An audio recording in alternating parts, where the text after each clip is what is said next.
तर्जुमान नून league Maryam Aurangzeb कहती हैं करार के हुकूमती तर्जुमान खुद खबरें लीक करते हैं। सहाफ़ी ने मरीम नवाज की ऑडियो भी लीक होने पर सवाल दाग दिया तो बोली नून लीग के नायब सदर इस पर वजाहत दे चुकी हैं। नून लीग की तर्जुमान मरीम औरंगजेब ये कहती हैं कि खैबर पख्तूनख्वा में तहरीक इंसाफ को महंगाई की वजह से शिकस्त हुई। KP का फैसला पूरे पाकिस्तान की तर्जुमानी है। प्रेस कॉन्फ्रेंस में कहा कि इमरान खान शहबाज शरीफ से खौफजदा है, इसीलिए अपोजिशन लीडर पर झूठे इल्जामात लगाए जा रहे हैं, लेकिन वो ब्लैकमेल नहीं होंगे।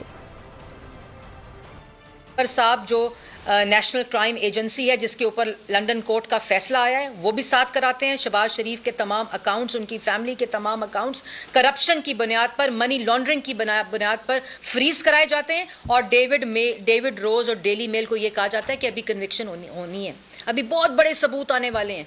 लेकिन सबूत जो हैं वो 14 जुलाई 2019 से लेकर आज 21 दिसंबर 2021 तक कोई सबूत ना लंदन हाई कोर्ट में, ना लाहौर हाई कोर्ट में, ना इस्लामाबाद हाई कोर्ट में और ना सुप्रीम कोर्ट में दिया जाता है। सिर्फ शहबाज शरीफ के खौफ में मुब्तला एक शख्स जो वजीर आजम की कुर्सी के ऊपर मुसल्लत है, जो उनकी जबान बंदी करना चाहता है, क्योंकि मुल्क के अंदर महंगाई, चोर बाजारी, लूटमार, बेरोजगारी, गुर्बत, मुफलसी इस अरूज पर पहुंच गई है कि ये काम करने पड़ते हैं, ये तमाशे करने पड़ते हैं। किधर है शहजाद अकबर? सब्सक्राइब करें और बेल दबाएं ताकि कोई खबर रह न जाए।